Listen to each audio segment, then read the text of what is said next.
Splash! You've just entered the deep end. Yes, this is the deep end, the pasta fazool to your entree course at the Italian restaurant that is Brandon's Discussed Anime.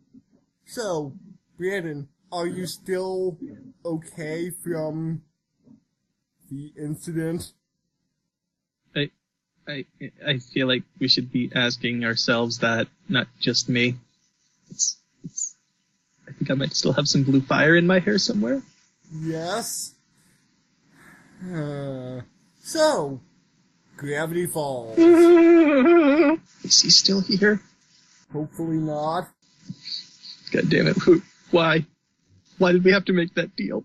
I told you not to shake his hand. You didn't listen.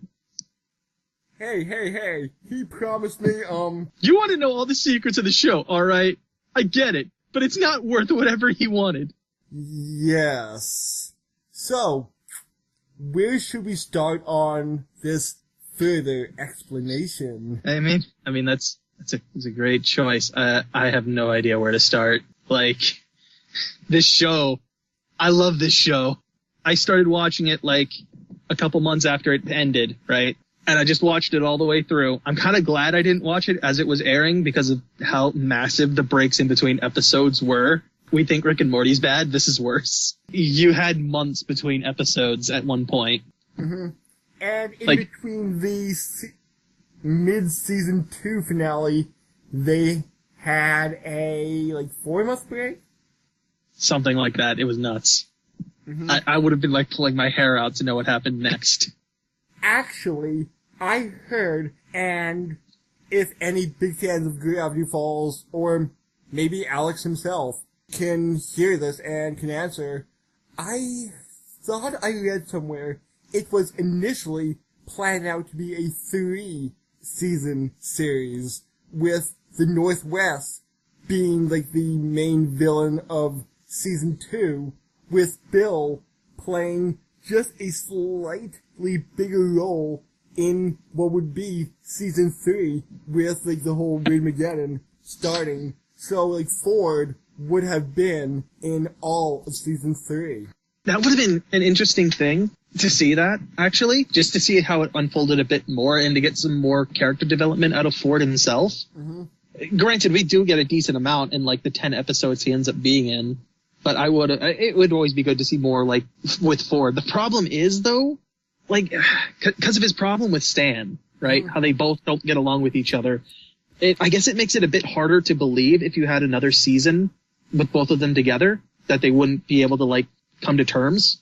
Well, how long is it since Ford's been around? A month? That's up in the air. It's hard to say because we have what? I think it's 48 episodes, wasn't it? 41. 41 episodes. So summer's 90 days long? Something like that? Somewhere around there? No, give or take. 365 divided by 4. So 91. Yeah, so also this is also summer vacation as sent by California, which school years can differ from state to state. Mm-hmm. So there's some leeway in that as well. So it's a matter of if it's you can only have so many episodes within that summer, right? Yes. You can only have one episode per day at most. Except if it's something wacky like Phineas and Ferb. Did that take place over one summer? Yes, it did. Oh. And I think there's 100 and something episodes of that show? Yeah, I wasn't the biggest fan of it, but whenever I flip by, I'm oh, what's the wacky situation this time? Okay. I mean, to be fair, and yes, we're going on a bit of a tangent here, but I always did enjoy how Phineas and Ferb kind of linked their two stories together, between what Phineas and Ferb are actually doing and then what Perry's storyline is. Seeing that interaction was always very clever for me. I did like that, and somehow, the Perry plot caused the Phineas and Ferb plot to resolve disappear. itself Disappear. At the exact second Candace, or whatever the sister was, yeah. It was Candace, yes. Yeah, was about to unveil their plan of the day. To be fair, there were a few episodes where Candace was actually into it and didn't want it to stop. Oh, okay. Like, there was one where they had, like, an entire backyard beach party, and she was, like, trying to hook up with her love interest at that point. And then she was, like, about to have shit go down, and then all of a sudden the Perry plot comes in and just steamrolls any chance of that happening. And she's just so upset by it, because she can't bust the boys, and she can't get with her love interest now. Like, which is interesting, too, because, like, the end of Phineas and Ferb also had, like, an actual plot where, like, they found out about Perry, and because of that, Perry has to leave. So they're stuck in the idea of, well, do we flashy thing ourselves, aka the neuralizer from Men in Black, so that Perry can stay, or do we let him leave? Huh. And wasn't there some, also, I think the ending... movie? Yeah, I think this is the one I'm talking about, Okay. I think. It was the finale movie, where, like, they go to an alternate dimension where Doofenshmirtz has taken over everything. What? Yeah, oh yeah, there's an alternate reality where Doofenshmirtz is literally in control of everything. Huh. I believe Doofenshmirtz, I think it's literally all the main cast, where it's like Phineas, Ferb, Candace, Doofenshmirtz all cross over. And so we have two different Doofenshmirtzes, one who's like an abject failure and the other one who's completely taken over, just like working together at that point. And then like they have this whole villain song, and it then gets to the point where they're like, I don't know if I trust you. You know, Bill could have needed a villain song. Mm. I mean, he did have the whole piano song. Yeah, but that wasn't a villain song. Not per se. Yeah. But yes, we should get back to the actual subject. Yeah, but hey, we're sidetracking. What else is new? So, yeah, let's start with favorite episodes, I guess. Favorite episodes. Oh, God, they were all good in their own way. I know, right? Yeah, just saying, like, what's your favorite episode? And I'm like, I love the one with the Street Fighter, Rumble McSkirmish. I forget, did he ever actually name his, like, Hadoken attack? I think he just said Fireball. Okay, I was gonna say, like, did he have, like, a super stupid name for it, or did he just make it generic or not have one? No. Rumble McSkirmish, beat up Robbie. He killed my father. Oh, I must get revenge. It's so good, though, because you know when you're watching that these guys actually, like, have a thing for Street Fighter. Yeah. And I kind of like the two Blendin' Brandon episodes. Blendin' Blandon, oh my god. Blandon. Mostly because of Justin Rowland doing the voice. If it was anybody else... It's Morty! It's just Morty! It's like, is this Morty grown up at some point? Like, did he lose Rick? What happened? Oh, jeez, my time watch is broken. Oh man, what am I gonna do? Oh jeez! Like the time tape measure. I love that as a concept. It's so cool. Like, how far back is that an infinite thing that he just keeps pulling out until he reaches like 65 million BC or something? I don't know. How much tape is in there? Cause like, I forget if they actually give a time frame for when he's from. I think it was 20 infinity symbol triangle 79. So it literally that should be like fucking miles of tape. Yeah, kind of. Like, unless it digitally alters the numbers somehow? I don't. Still. Oh, no. Here it is. I just pulled up on the wiki. 207 with that wavy Spanish symbol. 012. It should still have like a ridiculous amount of tape in there. Yes. I love it though. I love it as a concept. It's so cool. And they just have like Blendin' is just kind of useless. And then he comes back in another episode because they screwed him over. Yeah. And of course, it ends with the infinite pizza, which is great. I just love the line, like, you use the time wish to, like, heal their wounds? What a stupid use of a time wish! I also got infinite pizza. Oh, great job. I mean, it does solve world hunger, especially if Dipper uses, like, the growth ray on it. Yes. Hold on. I'm like, looking through my Gravity Falls Journal 3 that I have. Oh. And I know that there's, like, an addition in here from Dipper about the time pizza. And as I was, like, looking at stuff afterwards, I found out Dipper's real name is Mason. Yes. Does it say whether he doesn't like his name, whether he prefers his nickname, or... I believe he prefers the nickname, Okay. just because that's what everybody calls him. So, but it doesn't say specifically in here. So if Wendy would be like, hey, like, I heard your name's Mason. Oh, wait, no. I'm sorry. Hold on. I found the Infinite Pizza page. I forgot that it's Seuss, and only Seuss can keep eating it forever. Oh. So it doesn't solve world hunger. See here. Let me actually, like, read the page. Anyone can take a bite, but it will only regenerate after Seuss has eaten it. This is why it can't solve world hunger. Only Seuss's mouth has the magic. Did I really just write that? Seuss can ask for different toppings and the pizza will obey. I don't know how the pizza can understand him with his mouth full. Seuss is building a pizza in a triangular... No, Seuss is building the pizza a triangular case made out of sandalwood and leather. Looks like he's carrying the world's tiniest, most triangular ukulele.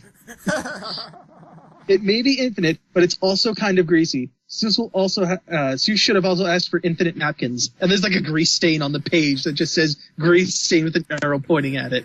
So wait, here's my question then, right? If Seuss's mouth is the one that causes it to regenerate, if he shares the pizza with anyone and then he takes a bite, does it regenerate the whole thing or just where he's bitten it? I was going to ask something like that. Because it could technically then still solve world hunger so long as Seuss is alive. If he dies, it's over. But yes. Until then. There's still a chance, though, because if they turn, like, his mouth and teeth into dentures or something, they could still technically do it? No? Oh, and just bouncing back to Justin Newland's amazing voice. Oh, wait, what was it? Was it Get In Your Eyes is where they're at Susan's grandmother's house. With, like, what was it? Like, the arm pants or something. That just seemed like something from Rick and Morty. It's arm pants! It's pants that you put in your arm, and you, just walk around on your arms! It's literally something out of, like, the interdimensional TV. Yes. Interdimensional cable. I'm not too sure if Justin also just, like, stumbled his way through that and just made it up on the fly. It could be. It'd be genius. I'd love it. I'd love to see a commercial for that on, like, the next interdimensional cable. Arm pants! And Rick say, like, boy, these look familiar. Knowing not at the camera. That'd be great, but it might be a bit too much, a bit too obvious, I should say. Yeah. Like, I get the line, but a wink at the camera would be a bit too much, I think. Ah, okay. Speaking of which, there is a page in here, and I forget exactly which one it is, that has a coded message that says Rick was here. So Rick has been canonically in Journal 3 and looked at it at some point. To which I heard that, and I'm not too sure if it was confirmed by Justin Nolan or Alex, forgetting his last name. Hirsch. But they are in the same universe. Multiverse, but yes. I thought the word they used was universe. It wouldn't make sense for it to be the same universe, because Rick and Morty hops from universe to universe. Well, I mean, like, the main C3... What? I mean, they jump from that one in, like, season 1 into a different one and stay in that one. Okay. So I'm not too sure what quote-unquote universe they were talking about. My understanding was multiverse, so, like, it's just a matter of Rick and Morty hopping to the correct one and finding them. Okay. Because there were Mabel and Dipper Mortys. Yes, in Tales of the Rick Citadel, or Tales of the Citadel, I think it was, actually. But yes, there was, like, a point where, like, a bunch of Ricks and Mortys were, like, cross-riding, and there was a Rick and Morty... There was two Mortys dressed as, like, Mabel and Dipper at one point. But, and didn't these stuff stand through the portal appear in one of Rick's portals? Yes, during one of the chases where Rick was being chased by some of the other Citadel Ricks. You saw, like, the pen, the notepad, and the mug all drop out. There's also a point in there where on one of the screens someone's studying Bill Cipher in one episode. There's another one where you see those 3 objects from earlier appear on, like, a tray that you would see in, like, a forensics lab or something for evidence. There's constant crossovers all over that series. And it's just a matter of, are we going to get a full-blown crossover, or are they just going to be cock-teasing us the whole time?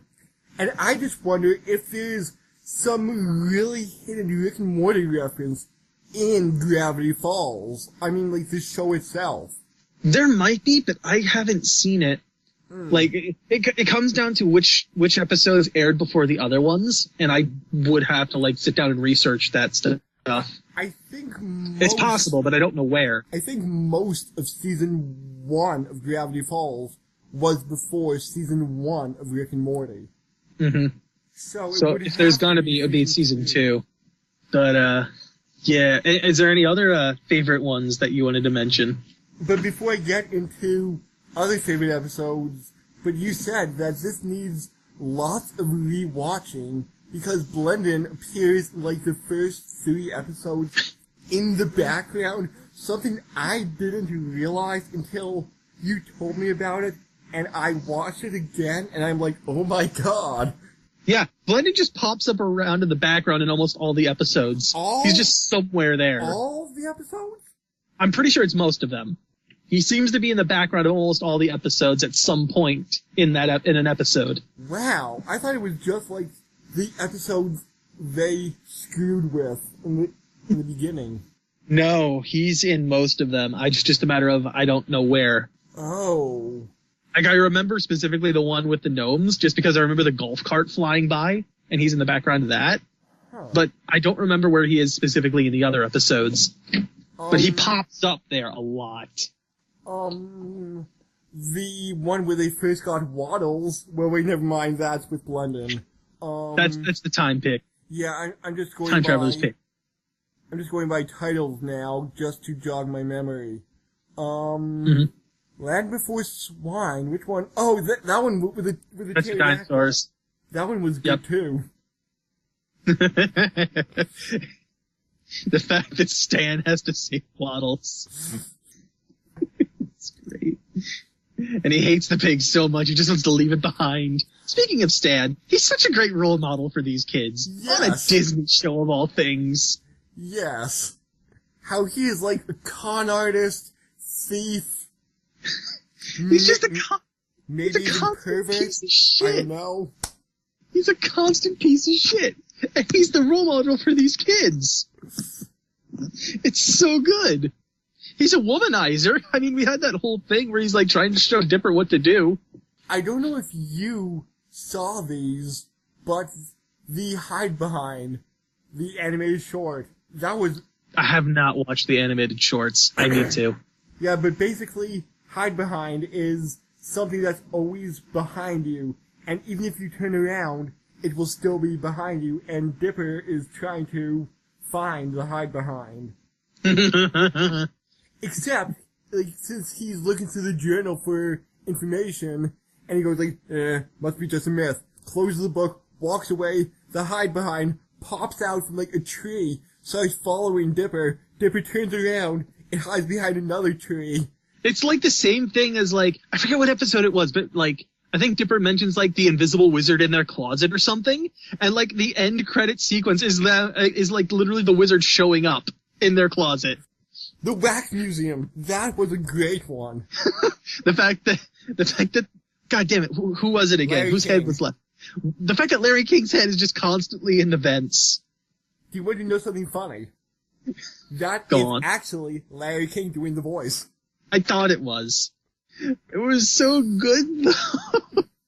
Oh, and speaking about voices, did the main news anchor sound at all familiar to you? Maybe imagine her a bit more heroic, with blonde hair. Female hero with blonde hair? Who you have 3 of in your room? Wait, was she the English voice actress? Because I wouldn't know. Yeah. Yeah, I watched the sub. I would have no idea. Yeah, but she's Kari Wallgren, voice of Saber and Haruko, so I was just a little bit not impressed that she did that, but I'm like, that voice sounds a little familiar. I looked it up, I'm like, oh my god, Kari Wallgren is in everything we do. Hi, Kari, if you managed to hear this. Oh god. Hey, anyway, any other ones you want to bring up? Favorite episodes other than all of them? I think those are like... Yes. What are your top 3? I think like those are like some of my top 5 episodes. Okay. Alright. So, for me, it would definitely have to be like, the convenience store, the haunted convenience store episode. That's top 10. I can't help it. I love that dream, like that, god damn it, that like smile dip dream sequence that Mabel has of just complete utter insanity going on. Okay, that was one of my favorite moments, but because the episode wasn't my favorite, I'm like, eh. Yeah, a little lower. I understand. Yeah, but I just, like, she's literally doing on a drug trip on expired candy. Oh, I think I should have enough. No, Mabel! Eat more! Yeah, Mabel! Eat more! Well, you guys never filmed it before. Here's a good part, too. Because apparently Mabel must have gotten hold of the journal at some point, and she's written her own shit in here, too. And there's an entire thing about it when she was on Smile Dip. There's like a picture she drew of the Smile Dip with a big X over it, and there's like notes that say, "Beware these dogs. These are not good dogs." There's a sketch of her riding Aoshima, the freaking like 4-headed penguin with arms sprouting from mouths, with more mouths on the hands. I'm just like this is the best, like one of the best sequences in the entire show because of how ridiculous it is. It's so beautiful.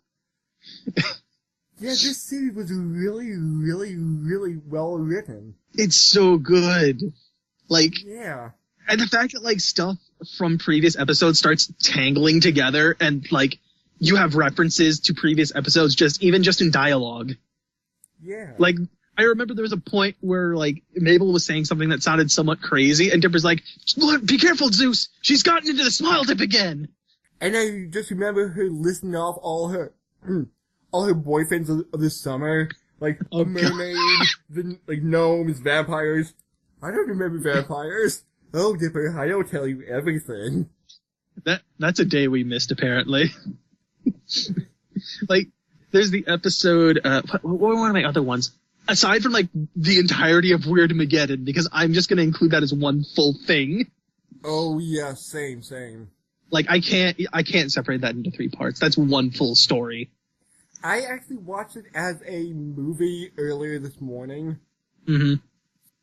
By the way, how did you like the second part where, like, they enter into the bubble? The worst bubble ever.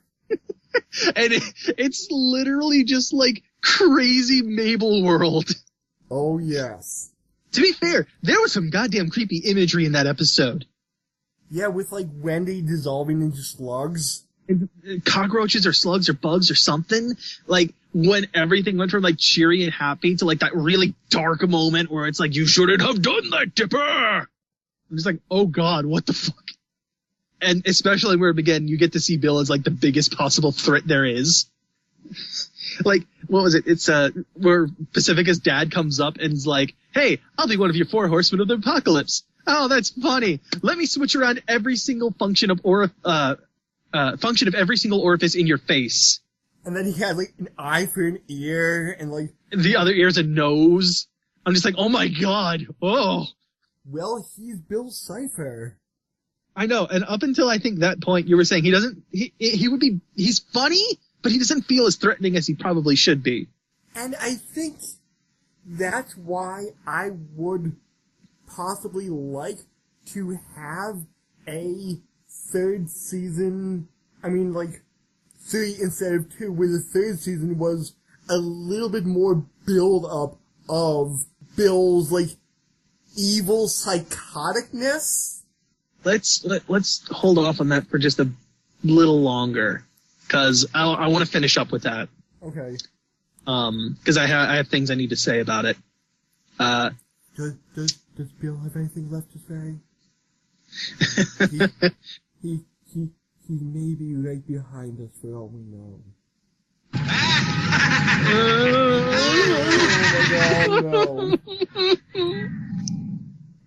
Oh God. No. What? I'm trying to think. What was my other episode that I really liked? God, I'm trying to run through my head. Seuss and the Real Girl was a good one. I really liked that one. That was like Doki Doki Literature Club before Doki Doki Literature Club. It's like Doki Doki Literature Club combined with Five Nights at Freddy's. Because we're bringing, because I think that episode came out around the time that Five Nights really hitting big. So I want to say it was inspired by it. Yeah. At least in part. But I like that part. It gets real creepy. My one issue with that is, like, she's already outside the game. How does destroying the physical game do anything? Like, that is my one problem with the episode, is just, but she's already outside, and what does it matter if you destroy the copy? But you could poke plot holes into all of these. To a degree. I'm trying to think. What was one? I'm trying to think of one more. Oh, right. The Northwest Mansion, where they, like, cleared out the haunting. Where, like, Pacifica really gets to finally shine. Building episode. I know. Unfortunately, like in Weird Mageddon, she kind of falls back a little bit from that. Yeah. Which is disappointing. And if it would have been the extended episodes, I would have liked to see Pacifica in, like, one or two other episodes kind of interacting with Dipper and Mabel a little bit more on friendly terms. Yeah, as, like, actual friends. But, like, you can't say that there doesn't seem to be some kind of chemistry between Dipper and Pacifica. Yeah. Like, at the very least in that episode. Yeah, and even at the end, she's like, hey, aren't you going to open your presents? I got myself paper cuts, like, wrapping them. So, yeah, she doesn't even have the butler doing it. She's doing it herself. Yeah, and just the way the infliction of that line, she's, like, friends with them now. Yeah. I mean, they just fought, like, a demonic, extra-dimensional being together, so, yeah. Yeah. But, yeah, God, I love this show. So there's so much I could just talk about for hours. Yeah, speculation. Bringing up Weird Mageddon, there is something that I would want to bring up about it when it hits that point, but until that time comes, I'm just going to hold off on my endgame question. Here's the one interesting thing, and I mentioned this to you, is, like, there are things left in Gravity Falls that, if you watch just this show, that are left unanswered. For instance, like, when Dipper makes copies of himself, 3 and 4 are missing at the end. They never get destroyed. Except in the final episode, we see what happens to them. Final episode, we get to see it in the actual journal itself as well. Oh. Where, it mentions them as well, in the, journal, about how they're, like, surviving in the woods and using, like, umbrellas to try to stay out of the water to stay alive. But you actually do get a lot of answers out of this journal, that the show left, open. I'm just imagining the bench Dipper now. Tragic, yet hilarious. Oh, you feel so bad for him, though. Yes. Oh, he's in a better place now. He's in a better place. I want to say there was an episode of some other show that used that same concept, except it was like a photocopy machine. I just forget what it was. And I just love the slightly dark humor all throughout Gravity Falls. Oh, it's great. Actually, I don't know if you even noticed this, but in the intro, when you get, like, that shot of the forest and the trees and the shadows of the trees just, like, going from one side to the other, there's a frame or two in there where you get to see Bigfoot. Oh, I did not see that. It's in there. It's the scene just after, like, Stan and Mabel and Dipper are inside, are looking at a little footprint, but they're inside a bigger footprint. I do know that scene, so you see Bigfoot is somewhere in I think it's immediately after that where Bigfoot shows up in the scene as like you're looking at a path and the tree shadows are just going like it's a timestamp throughout the day. And speaking of that, that scene that I was talking about with the footprints is a great way to actually like express the show, where it's like Dipper and Mabel will be focusing down on a smaller mystery, but there's a bigger one going on around them and they don't even know it. Oh yeah. Like that right there is great way of just in the intro telling you this is what the show's about. But let's hit favorite characters and then we'll move on to Weird Mageddon and what we want to discuss about that. Well, you already know one of my favorite characters since I loved every episode he was in. Glendon. Best side character, apparently. Yes. For like zanier side characters, I would say Lazy Susan. She always had something like wacky to say. Like, oh my god, Gideon guessed the secret ingredient in my coffee omelet! Oh my god. Who else was the, Manly Dan? Who for a few episodes, I did not realize he was Wendy's father. Yeah. Actually, speaking of which, in the Northwest Manor, you do realize that ghost was actually one of Wendy's ancestors, right? No. Yeah, it's a corduroy. It's one of Wendy's ancestors. Oh, wow. Wow. But, anyone else? You want to throw in there? One-off villains. Oh. Who is some of my favorite villains now? I mean, I do like how you're pulling out a lot of, like, the side characters rather than the main ones, but keep going. Yeah, because, like, all the main cast was good, but, like you said, Stan was a piece of crap most of the time. But that what makes him so good! Yes. Seuss was amazingly hilarious in just his Seusiness. Wendy was good in her... Wait, what was the one line in... I think it was episode 19 where the Mystery Shack was, like, had police tape all around it. And she's just walking up, she sees the police tape, police cars, no, and just walks back. Like, going to work. Nope. And just walks back. Just nopes right out of this. Oh, the Summerwing Candy Monster. That's a good one, actually. Yeah, that was. He's a really cool concept. Dipper was good in his exploration of Gravity Falls, trying to uncover the mystery. Like, Mabel was good in her counterpoints to Dipper's seriousness. Yeah, so that's why I'm picking more. They make a really good balance with each other, where it's like Mabel's like silly girliness, or silliness and girliness, versus like Dipper's desperation to be like recognized and manly, as well as like his serious side. Like they balance each other really well. I actually think they are partially based on Alex and his sister. That could be. I vaguely remember something like that. Yeah, that I I'm might have pretty read. sure Alex may have a twin sister. I think you know what? I think you're right. I think it is based on him and his sister. Now that I'm thinking about it. I think I read that. Sheriff Bobs was... Blobs. He was funny. But what about the deputy? Yes. Because I know you were asking if they were like in love or a couple or something, right? And I think like, after season 1, when we were recording Dragon Ball Super, I said like, are they gay? And I just laughed and said, no, you're gonna have to watch to find out. I'm not saying shit.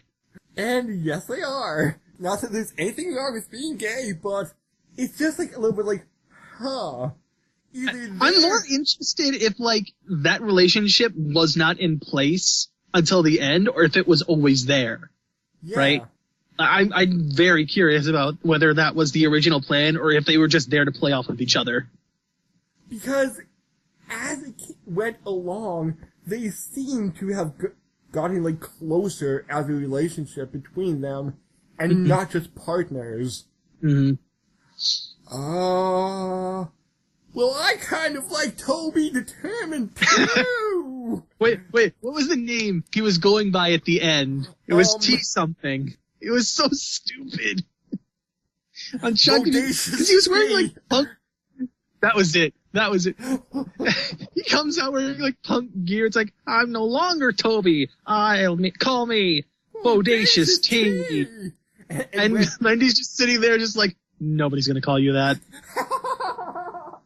Just completely deadpan, like, no, nobody's doing that, ever. And it's that persona at the end of the series where he's on the news and it's like, we'll go over to Toby Determined. Or no, but they actually call him that. They say, we're going to go to the Bodacious T for sports. And he pulls out his skull and a bat and he says, and it's called Death Ball. Yeah, but I would say, like, Wendy's deadpan, dry teenagerness was one of my favorite parts of the show. Like, it's great because she's like the one consistent reality check that everyone needs.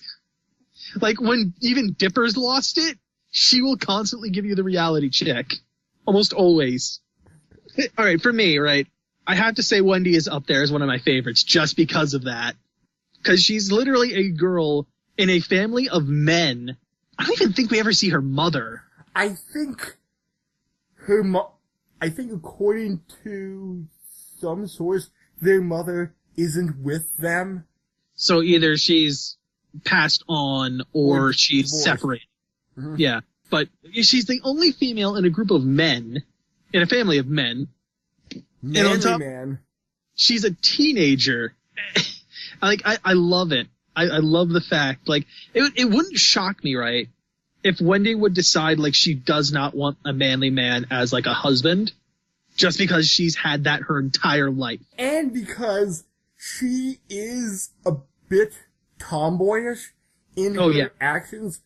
And I think, wait, what was the line that we prepped for the apocalypse instead of Christmas? Yeah, that's right. So it was something like that. Yeah, it was great. It's like, glad to see that this training actually paid off for once. Wendy's up there. All right. I don't know if there's anyone that beats her out off the top of my head, but she's probably number one. I don't want to put the rest of the main cast up there, but I feel like I need to put Stan up there just because I love him for being a piece of shit. I'm trying to think. It's got to be McGucket. McGucket gets up there too. I love his ridiculousness, and by season Old Man McGucket. By season 2, how he like turns it around and starts like rediscovering who he was, and it's like, this character has way more layers than I was ever expecting. Was he sane by the end? Because they said once he gained his sanity, but he seemed still not fully there. I would say, like, well, after years of being like that, it'd be hard for him to break it. So I would say yes and no. Like, I think he's still on the road to recovery. But he still has, like, a bit of, hot dog, I'm a hillbilly, hawk! Like I said, he spent years like that. It's going to be hard to break all of it, you know, in whatever time he had, like a month or whatever it would be. Wait. What was that line from Stan? It's like when he was stealing the nuclear waste and dropped it on his foot, like, hot dog and waffles. Oh, wait. The kids are asleep. I can curse for real now. Like, hey, wait a minute. I'm still alone. I can curse for real. Son of a... And then they fast forward the tape real quick. I'm just like, oh, Stan, I love you so much. Because, like, just that thing is like, he's neutering his own language for the kids. He cares. Yeah. But now that he's alone, he can do whatever the hell he wants now. And wait, what was the line from the final episode? It's like, I hate you, kid. You've been a nuisance to me all summer. I'm going to miss you. Yeah, it's something like that. Like, what was it? Okay, so I have Wendy I have Stan. I have McGucket. Let me try to think of one more that I want to throw up. Gideon. It's got to be Gideon. Well, actually, sorry. It's Bill Cipher. Okay. I love his insanity so much. Okay. I can't. Again, it's hard for me to, like, justify putting any of the side characters above them. But who it's is so some of your hard. favorite side characters? Oh, God. Probably Gideon's dad. I like Gideon's dad. Because he's being manipulated the whole time, and I don't even know if he's aware of it. Like, if he's completely aware of it. Or even Gideon's mom, too. Let's just make them a pair. Because she's just, like, completely broken at this point. What about Thompson? Thompson? Wendy's friend? Fat friend? Oh, right. No, I feel like they're too generic. Okay. God. Several times. I loved Several Times in their episode, too. Oh, and the two... Just that play and the two on anime boy boys. bands was so good. Those two as well. It was my first bet, and then I thought of Several Times. But yes, those guys, just like, they are hilarious to me in the way that they are literally just, we churned them out as like clones. Because literally you could do that in the 90s. You could take NSYNC and the Backstreet Boys, and you could literally draw lines between the two bands and be like, well, this is the cool guys. These are the nerdy guys. These are the brain guys. These are the good-looking guys. These I'm are just the like, bad boys. and these are the bad boy. And I'm just like, they're the same thing. They just have different names. I think they even sound identical. I think they may have collaborated on a song or two. I loved the parody of that. It was so good. What other one?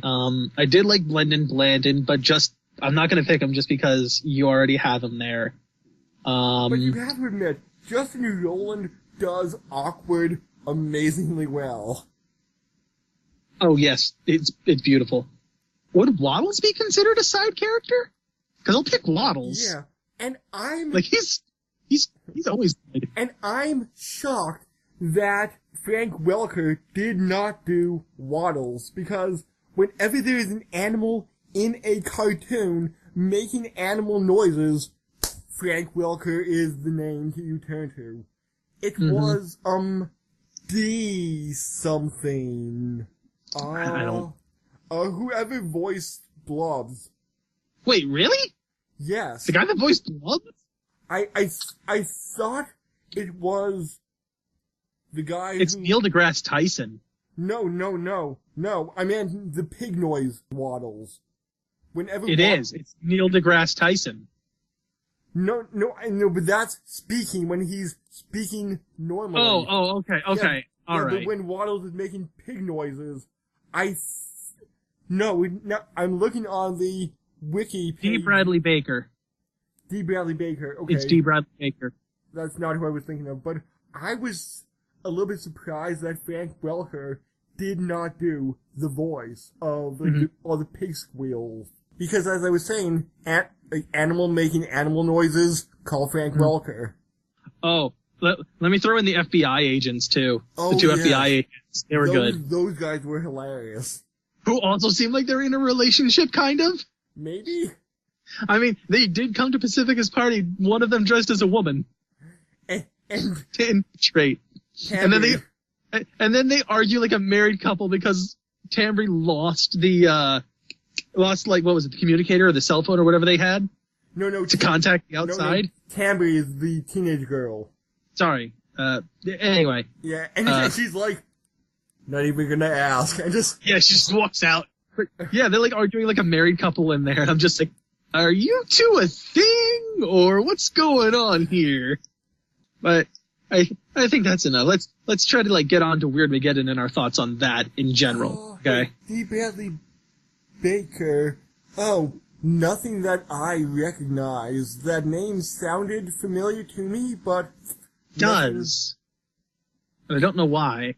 Yeah, the only thing that I notice is a few... Who's in Muppet Babies? A few Cartoon Network, like Cow and Chicken, Adventure Time, but not I didn't watch enough of those shows to be like, oh, he was that. Recognize the voice, yeah. Yeah. But interesting that he got paid for doing pig squeals. Yeah, yeah. Oh, he's in the Loud House too. Huh. But yeah, let's move on to Weirdmageddon and get into this, because I have thoughts. And I'm kind of jumping maybe near the end, but are the journals still safe? Or do they get burned beyond recognition?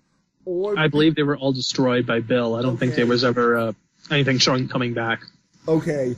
Do you think Dipper will will rewrite the journals, create his own journal, or make Journal 4?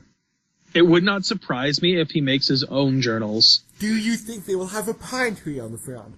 They might. I mean, that was Bill's name for him. Just like Ford was Sixer. So do you think he will redo the journals? Or Ford might? I don't think Dipper would. At least nothing that was already in there that was done by Ford. I think he might write down his own adventures. Okay. And stuff he learned from there, but I don't think he'd create the journal itself. Just one huge plot hole about the journals. Mm-hmm. Ford knew there were going to be 3 journals and only 3. Not 2, not 4, 3. Because of the diagram. So meaning, when he was writing the journal, oh, I need to save a page just in case I need to draw a gigantic diagram. There's a potential problem with that, actually. It could be because we don't know when he started writing these journals and when he made the deal with Bill. Okay. So for all we know, Bill was giving him the information he needed, but only in pieces. And so the diagram came in bits and pieces as he was writing the journals. So the diagram came in 3 equal parts? It could have. I'm not sure. It's not really explained, but that's my reasoning behind it, at least. Yeah, but that was my biggest gripe about the big reveal that there is a Journal 1 and that they all contain pieces of this puzzle. Either that or he did leave, extra spaces here and there in the journals in case he needed to add more notes. Like he would come back later and add more notes to something. And just, it happens that when he had, the full diagram of what he needed, he tore up the original plans, but just in case, for whatever reason, he would need them again, he separated it into the journals. Okay. That could also be a potential, answer for that. Possibly. But yeah, I can see why you might have an issue with that. I can also see, reasons that could be there as to why it was split up the way it was and how it would work. Anything else you want to bring up before I get into my points? Oh, wait. Other favorite line. The infinity-sided die. I have dungeons, and more dungeons. Yeah. It was such a good episode. And it's like, our faces could turn inside out. The sky could turn black. Toast could not exist. Or we could go on 8. It's such a good idea, and it makes me want one. Okay. I want a replica infinity-sided die. Okay, that was in one of my other favorite episodes. Yes, I'll also throw that villain on there. I forget his name. But I will throw him onto my list of side characters. Was it the Improv Wizard? I know it was improbability and wizard or something like that combined. Yeah. I would be completely down to throwing him on my list because he was great. How ridiculous he was. And now you must grovel before me. Anyway, back to Weirdmageddon. Yeah. Was there anything else you wanted to bring up with that before I pull out my points? I kind of liked all of Bill's henchmen. I mean, we have Teeth, we have 8-Ball, we have what I can only assume is some kind of lust demon. The piece of toast, the loaf of bread with arms, legs.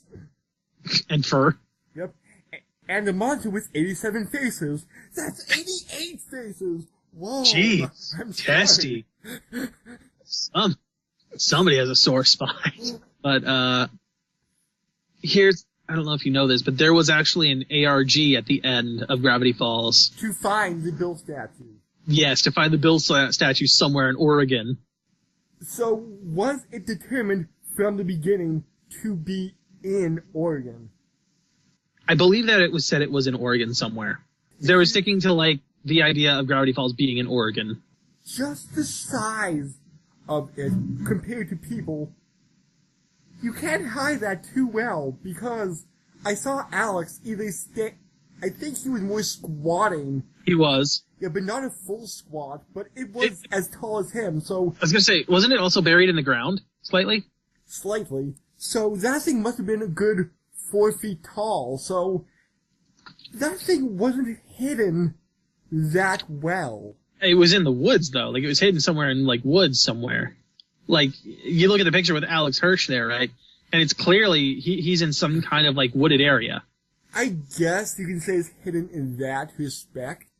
But yeah, like, this was always really cool to me, and I would have loved to have gone on this if I had known it existed at the time. Oh my god! Wait.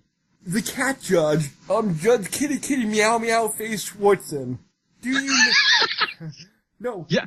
Oh god, I know. He's some kind of voice actor. I forget who it was. No, not voice actor at all. Jon Stewart from The Daily Show. Sorry, it was an actor. I knew it was someone and I couldn't remember who. Yeah, I did not recognize the voice. I should go back and listen to it again and be like, oh my god, that is Jon Stewart. God damn it. What do I want to bring up first with this? Like, I guess I'll just take down the elephant in the room then. I don't think the end of the series is actually the end of the series. So you're saying Bill will come back? I think so. And I say that because Stan got his memories back, and if that happens, what's stopping Bill from reappearing? And that's another one of my gripes. He got his memories back too fast. Yeah, I felt, like, when I first saw that, I thought, well, that kind of takes out the impact of the sacrifice he just did. But if that's actually leading into a potential season 3 at some point, or even, like, a movie, I'll take it. Not out of the question, because... It's left open enough. Yeah, I think Alex said that he still... No, we haven't seen the last of the characters. Yeah. If that means they will pop up in a sequel series, whether they'll pop up in a movie, hell, maybe they'll pop up in Rick and Morty for all we know. Yeah, like we've literally gotten we've got an open book in that Stan and Ford have left Gravity Falls, right? For the time. They're out having adventures. We could straight up just follow them and what they're doing rather than Dipper and Mabel. Or we could see, because we also got that note that Wendy gave Dipper that they're going to be coming back the next year. But I'm just wondering something. Would children and some older adults who still like cartoons watch a series about two grumpy old men? Because if it would just be about Stan and Ford, that's what you're going to be about. Who is the target audience for that? Aside from people that already enjoyed Gravity Falls to begin with? Yeah, because you can't do it on Disney XD, for example, which may be geared towards preteens, I'm going to say? You raise a good point. I could see them bringing on, it could also depend on where they're going. Like, there could be kids here or there, or they could jump between Ford and Stan and jump over to Dipper and Mabel and whatever they'd be doing. Okay. There could be communication between the two of them still, like over phone or whatnot. Again, like I said before, you could also bring them back the next year. But here's part of my other reason why I don't think this is actually the finished, right? So, Bill couldn't leave Gravity Falls while he was physical, right? That's the whole reason he went back to Ford and tried to, get the information out of him to get out. If Stan regains his memories, and that means Bill is back, potentially still inside Stan's mind, Bill's out of Gravity Falls. He hitched a ride inside Stan's head. Oh, God. Oh and no. Who knows whether or not Bill can take full possession of Stan or not. But my thing is... Also, Do you remember when Bill's screaming out like those random nonsense things as he's like burning away in Stan's mind? I heard there was like a reverse message in there that says like, I'll be back or something. Essentially, he's evoking the power of like the Exaltal, or I think that's how it's pronounced. But he spells out the word and invokes like the power that he may return. So there's still the potential that he's inside Stan's head yet. And that's part of the reason, that incantation is part of the reason why Stan can remember everything. Oh. So if that's the case, he's still in Stan's mind. Whether or not he's active, I don't know. Whether or not he can take over Stan, I don't know. It's just a matter of you have enough there that you could do this and not have that many questions raised. But there's enough to go on. The thing is that the rest of the world isn't weird like Gravity Falls. Bill might be without power until he might be weaker. Yeah, until he returns. No, until they get to a weird location. For example, the Bermuda Triangle, which is... Yeah. And then he will gain more power. So maybe his power comes from the weirdness of Gravity Falls. And if he would go someplace oh my god, if he would go somewhere normal, he might be very weak or powerless. Mm-hmm. I don't know, because well then again, this is also after his dimension has been sealed off again, so if that rift were still open, he could still have had the power had he, gotten out at that point, I guess. But with it sealed, yeah, maybe it's not enough then, if he's outside of Gravity Falls or somewhere that's strange. And speaking about strange, that's one character from, like, the Weird Again, Tad Strange, who is the most normal person in the town. and at the end, he just, like, pokes his head up from the pile of humans. I am now scarred for the rest of my life. Just with no emotion in his voice. No. Let me add to my favorite characters list. I want to add Robbie's parents. Oh, yeah. Because they're just so happy about everything, and they're like digging graves for corpses. And the zombie comes back. No, you don't do that. Zombie, get my shot off. Oh, fun! God, I love it. I love it so much. They were so good. But yeah. As for like the rest of Weird Mageddon, I really liked like balls of madness that Bill created, and there were points where like when Dipper and Wendy go through it in the car, and we have like those different versions of them. Oh, the birds. Like bird episode. I feel like eating worms. Do you feel like eating worms? Yeah, right. There's that one. There's the point where they go through and they're anime. There's the one where they go through and they're just made of meat. Speaking of which, that's one of the freaking things we saw when Rick and Morty were running through portals. They went into a meat dimension. Really? I must have missed. I'm pretty sure there was a meat dimension. And they were their voice actors? Mm-hmm. There was also, when the weird waves hit and Seuss's mom turned into a, like, living couch or living recliner. There was that one dimension they went through where people were like living freaking furniture. Okay. I'm gonna have to bump Abuela up into some of my favorite side character. Abuelita, yeah. Oh, good luck on your adventure, Seuss.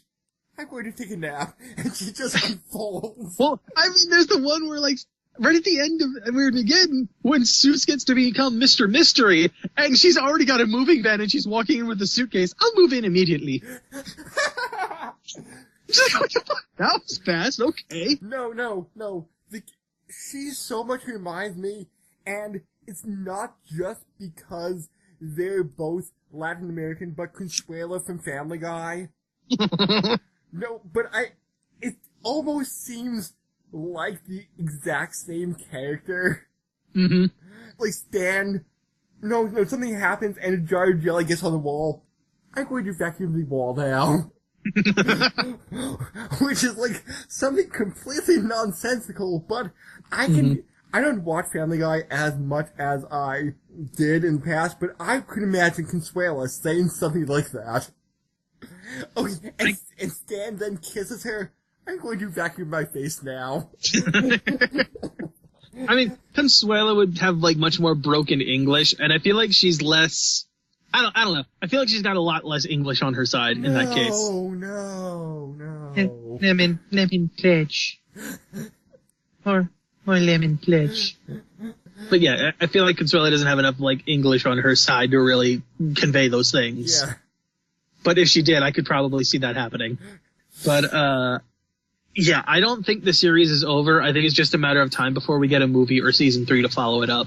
How far in advance will it be? Will it be the next summer? I would guess the next summer. Either that, or there could be the potential that Dipper and Mabel move in permanently with Stan and Ford. No, I doubt that would happen, because that would mean, like, the show could, I guess, consistently go on. They'd probably limit it to summers. Yeah. Or maybe they might have, like, a short, and it's, like, winter break or something. Yeah. But isn't Stan and Ford out adventuring? Yeah. When is that, like, post stuff taking place with, who's Susan's girlfriend, Melody? When they're taking over the Mystery Shack, how far in advance is that like a few months? Assuming it's the end of August that they're going back, it would be within a few months. Okay. If they did, winter break or something like that. No. I meant like the scene of Susan Melody in the Mystery Shack. Oh, okay. And the two grunkles on the water. I would say it's probably within a month. Okay. Since most of the planning would have been done other than just how are we getting to where we're going. I would say within a month or two. And that just sounds like it could be something musical, two grunkles on the water. Some new sea shanty. And I kind of liked it how they separated them, like Grunkle to Great Uncle Ford. Yeah. But I think by Weird Mageddon, they were calling him Grunkle Ford. No, they weren't. I rewatched it as well. No, they were not. They were still calling him Great Uncle Ford. I think it's partly also because they think they called him like Great Uncle Stan and Grumpy Uncle Stan, and they just kind of combined that into Grunkle. Okay. I thought it was Great Uncle became Grunkle. I think it's both. I think it's a combination of those two ideas to call him Grunkle, because they kept calling him Great Uncle Ford in Weird Mageddon. So I don't see what the difference would be otherwise. But yeah. What else did I want to say about there was something else I wanted to bring up now, and I forgot. It was the ending. That's right. When like Dipper is like giving that monologue as he's like leaving on the bus. That actually just made me go, oh, this is now officially over. I'm not gonna lie. I felt tears in my eyes. I'm like, but I want more. And like the way that Dipper's voice actor is delivering this, it just makes me so sad that this is over. Yeah, I never really felt this bad about like a series finale, and out of all the anime we've watched, like they wrapped up smoothly, they wrapped up nicely, and I think like I know I mentioned this before, but Monster Rancher. I was like 11, 12, and all the anime I knew, like at the time, Pokemon, Digimon, even the occasional Sailor Moon I used to watch. Yeah, but I don't blame you. There wasn't that much as far as like anime goes at that point. At least that was targeted towards kids. Yeah, and I totally wasn't watching it past the time I was supposed to, solely because of the girls. Yeah, but Monster Rancher, that was the first series I watched that actually had an ending, and I'm like, it's ending? No, more adventures! Oh! And then, I don't know, but this was like the first time in a while I felt like a little bit sad that this series was ending. It's one of those ones where it's a sad way to see it go. There's very few of them that do that. When it comes to American animation, there are far more in Japanese and in the anime space. Not so much in the American animation scene. I can probably name on my, like, I could probably count off on my one hand how many have a Your one sad scene like this. Hand. Yes, I don't have 6 fingers. I'm not weird enough for that. Yeah. Though some people may differ on that opinion. But one thing that I saw during Weird Mageddon, after Stan and Ford switch clothes, you can see Ford, dressed as Stan, has 6 fingers grasping against the bar. Mm-hmm. And I'm like, wait, did I see that right? You saw it correctly. It was the hint to give it away. The only thing I noticed with that was also that their beard had changed, right? Like how 5 o'clock, how much 5 o'clock shadow they had. I did not notice the beard. They didn't change that when they flipped their clothes. Or I should say they did. Like Ford now had like Stan's level of, 5 o'clock shadow. So they did not switch the beard. They literally did. Oh, they did? No, sorry. They did not. God, this is getting confusing now. They did not switch their beard from... But how is facial hair? It would be almost impossible to do it. They didn't. And that's the point. They shouldn't have been able to, but they somehow did. Oh. So they did switch beards. Yes, and I don't know how that would be possible. Because, Ford only has it from, his chin down, whereas, Stan has it the whole way around. So somehow they switched it, but they shouldn't have been able to. Unless they literally, grabbed dust from off the ground or something and patted it on their cheeks. But that doesn't explain how, Ford, or how Stan brought his back down to Ford's size. Unless Ford's just got a random razor in his pocket somewhere. But, what else was I gonna say then? Is there anything else you want to bring up for Weird Mageddon? Just that it was a great finale to the series. Right, I was gonna mention, how I can name on my 5-fingered hand, or 4-fingered and 1-thumbed hand. Oh, yeah, American animations that can actually make you cry at the end, or make you sad that it's over, right? And that's because so few of them actually get an ending. Especially an ending that is at least satisfying, too, right? Most cartoons are open-ended because they are episodic adventures. Yeah, it's never meant to end. I predict when The Simpsons ends, of course they're gonna have some big send-off finale, maybe even with ending things, but it's not going to feel like a actual end because of the whole free flow time and whatnot, that every episode has almost no direct impact on previous events. While this is all a timeline, you have your beginning, middle, end, and when it ends, series over. Yeah. God, that's and I've mentioned this before, and I forget if it was whether on the show or if it was just talking with you, but that's the problem with episodic shows, right? You have to take the character and whatever development they have at the end of the episode has to reset to 0 for the next episode. You never get any real character development. You never get any real story progression. You never get anything. Because the characters have to reset. They do get some character, some weak character development. But it doesn't stay. It almost never stays. That's the point. Because if it did, you won't have a problem when they get to the next episode. They can never apply what they learned previously because then we can't keep repeating the same stuff. Okay, I can see what you're getting at in that respect. SpongeBob will always be annoying to, that blue Squidward. Okay. Squidward. Yeah,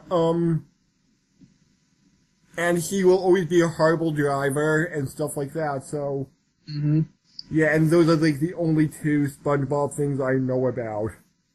Patrick will never become smart because he can't.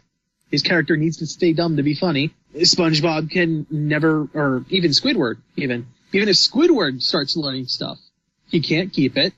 He can't respect SpongeBob ever, even if he still finds him annoying. it destroys what he is. And we can't keep repeating the same jokes or the same running gags. Like, and here's just an example. There's an episode of SpongeBob, and I forget where it is. It's early on in like some of the earlier seasons where Squidward goes up against his hated like high school rival Squilliam. Yes, Squilliam. It's a stupid ass name, but he goes up, and I think he takes on. I admit it made me chuckle for like a second, but then I'm like, okay. He takes on Squilliam, and I believe Squilliam like gives him a bet on whether or not he can assemble a better marching band than Squilliam would have put on for like a football halftime show on the surface. So Squidward tries to like train up a bunch of different people from Bikini Bottom, SpongeBob included. It's a complete and utter failure the entire way through until like the stage rises up to like the football field. And all of a sudden we get like this amazing song sequence, and Squilliam's like having a heart attack as this is going on because he can't believe what he's seeing. And Squidward's like, yeah! And you just see SpongeBob's the one like doing the lyrics, right?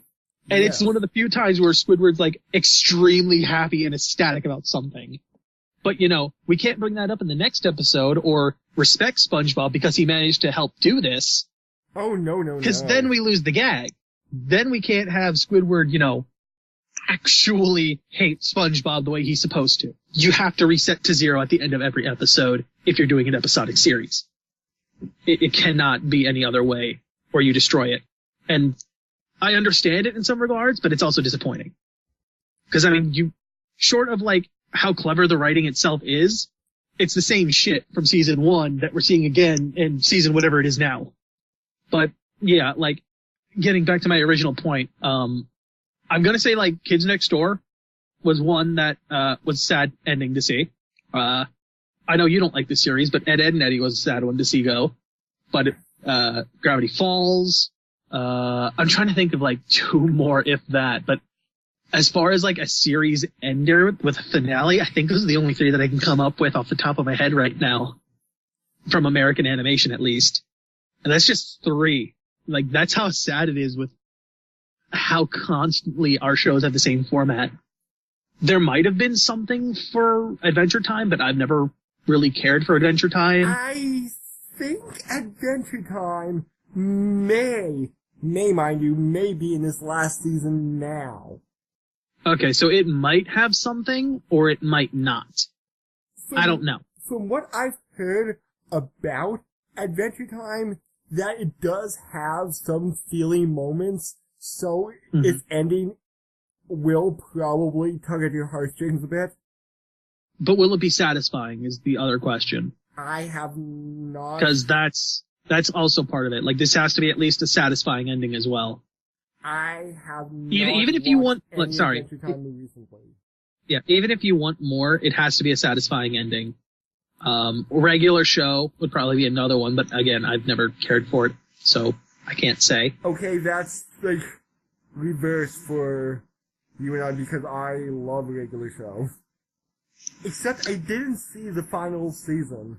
Yeah, I don't know. I think that one had an ending. I don't know whether it was satisfying or not, because again, I've never seen it, but maybe it was, maybe it wasn't. Yeah, but there's not enough.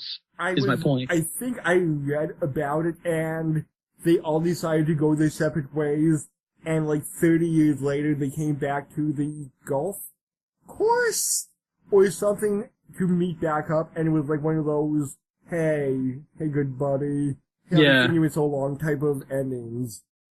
Actually, I think that's the case for Phineas and Ferb too. Phineas and Ferb might have had one like that, but I did watch it.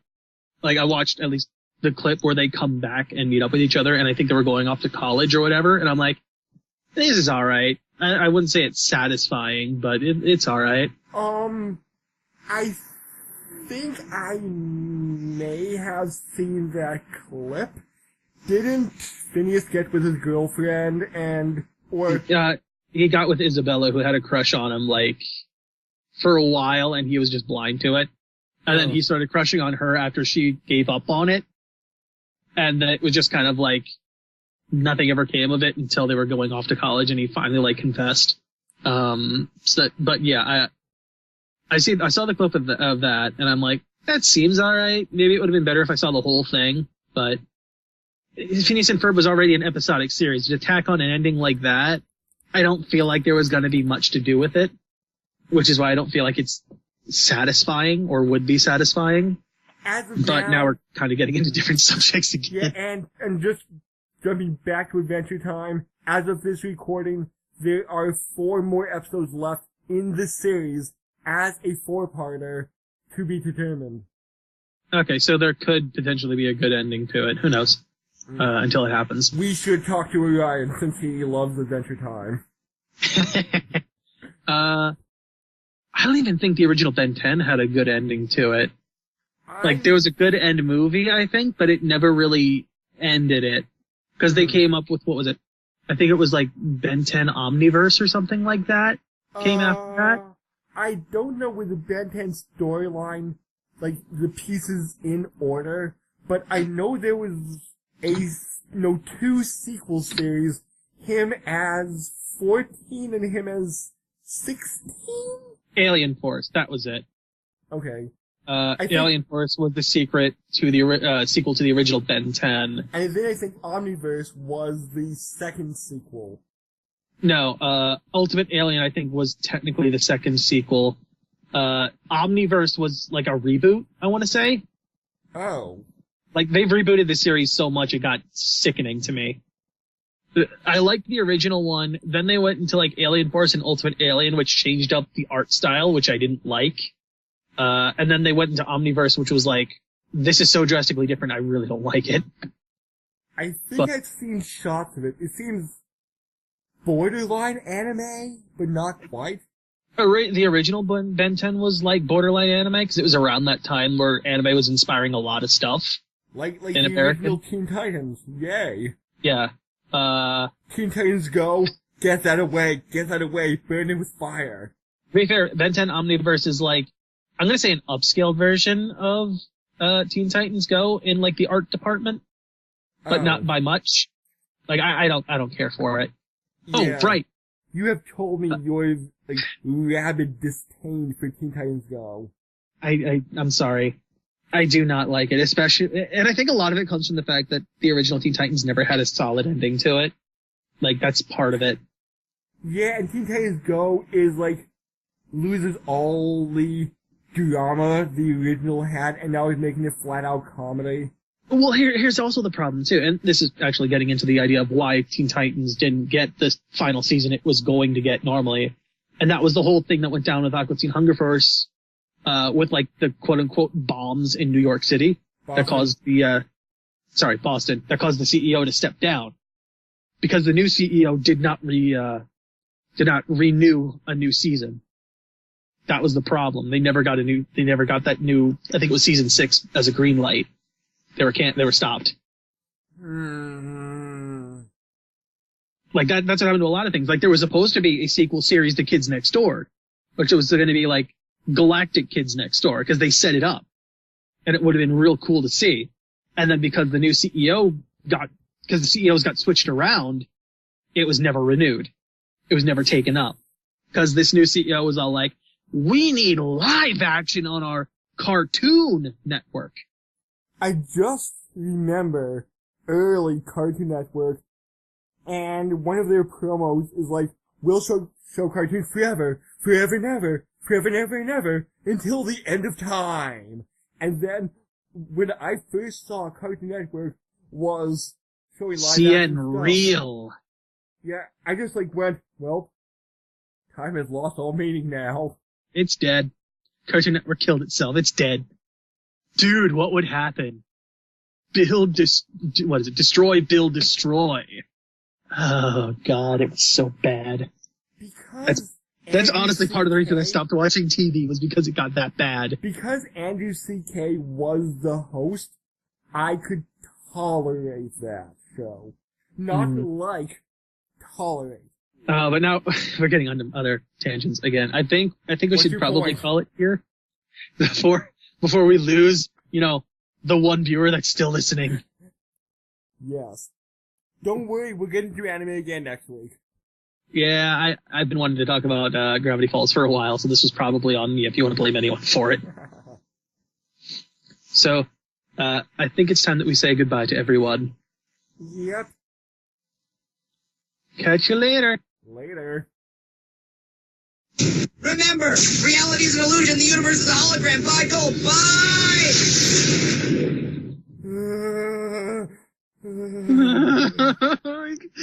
Is he finally gone? Hopefully.